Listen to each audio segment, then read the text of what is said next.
Hi, this is Dina for Splitcoaststampers. In this tutorial, I'll show you how to make a four-way card. This card has center folds and a hanging centerpiece, and it can stand on its own for display. To make the card, you'll need a full sheet of cardstock, 8.5 by 11, and we will begin by cutting it into quarter sheets. So each of those will be 4.25 by 5.5. The next step is to score each of these panels right down the center from the short side. So that mark is going to be at 2 1/8 inches. If you're using a Score Pal or the Score Buddy like I'm using here, you'll notice that they've given you a mark at that line to make it easy to find.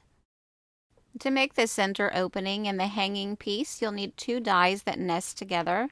I've chosen hearts, but you can use any shape, and they don't even have to be the same shape as long as they nest together.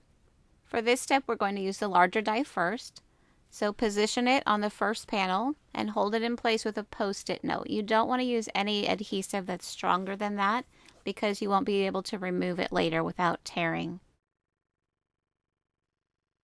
Run that through the die cut machine, and you have your first cut.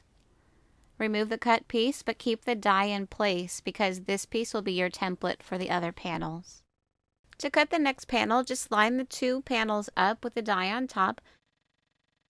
When I made my card, I found that my quarter cuts weren't exactly the same, so I just made sure to line up the center score lines in this step instead of the edges, and that worked out better.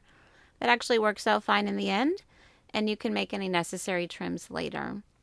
Just run that through the die cut machine, and it should cut the second layer fine, but if it doesn't, you should have a good enough indent in the cardstock to be able to position the die correctly. You'll use the same template and the same process to cut the other 2 panels. When you choose your nesting dies, you're going to need shapes that are symmetrical, so the same on both sides.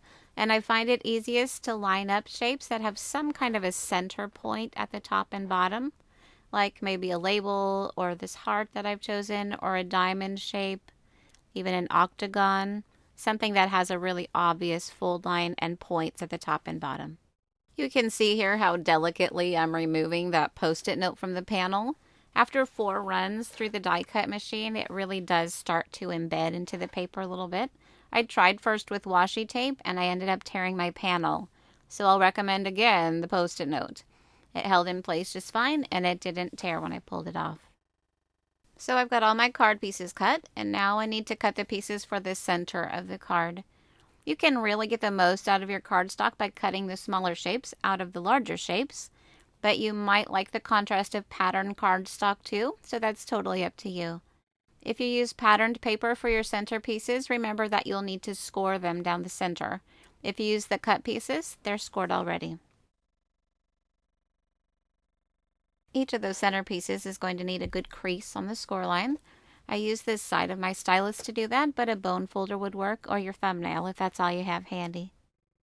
The centerpiece is ready to assemble, and basically we're going to glue all these together back to back, 1/2 at a time. I'm putting glue onto 1/2 of the heart,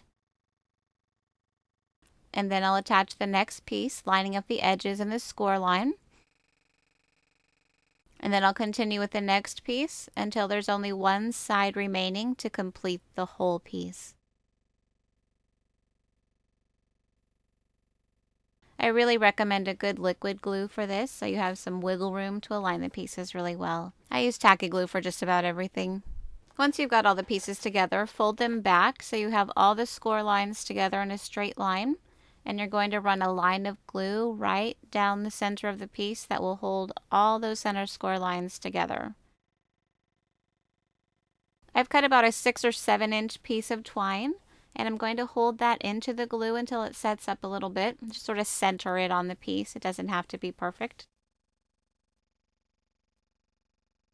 After I'm sure that it's not going to slide, I'll glue that last side and complete the circle, and this will be the center piece of my card.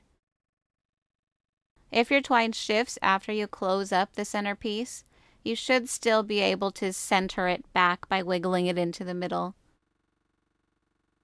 So the centerpiece is ready, and I'll set that aside for now and get to work on my card. I've done some stamping on each piece, and again I want to make sure that all my center score lines are nice and tight so I'll give them each a good crease with my stylus. Again, we're going to assemble the card in the same way that we assemble the centerpiece. So each piece is glued back to back 1/2 at a time. So I'm going to put glue on 1/2 of the card and line up the score lines and the inside shape. Remember, for this part of the card, not to worry about the outside edges so much. If they don't meet exactly, we can always trim them later. It's more important to line up the inside shape and the score lines in the center. If our lines are off in the middle, then the centerpiece won't fit correctly when we put the whole card together. Again, here I'm going to keep adding pieces in the same way until there's only one side left to glue. My card is all assembled, and I want to lay it flat so I can get a good amount of glue into that center line, just like we did with the centerpiece earlier. Again, I'm going to hold the twine in place in the glue until it starts to set a little bit, and then I can go ahead and glue the final side together to assemble the card. If you have some variation in your centerpiece, like I have the alternating papers here, think ahead to how you want your card to sit when it's assembled, and keep that in mind during this step. The ends of my twine are hanging out, and I find that easier actually than having them pre-cut and trying to stick them into the glue with my fingers. This way is so much easier to handle, and you can trim the ends off later when the glue's all dry. Another tip is to flatten the card and leave it under a heavy book until the glue dries so that the layers dry nice and flat. Here's the completed card, and I wanted you to see that it does fold flat for mailing in a regular envelope, and also show you how to fluff it up out of the envelope so that it sits up nicely for display.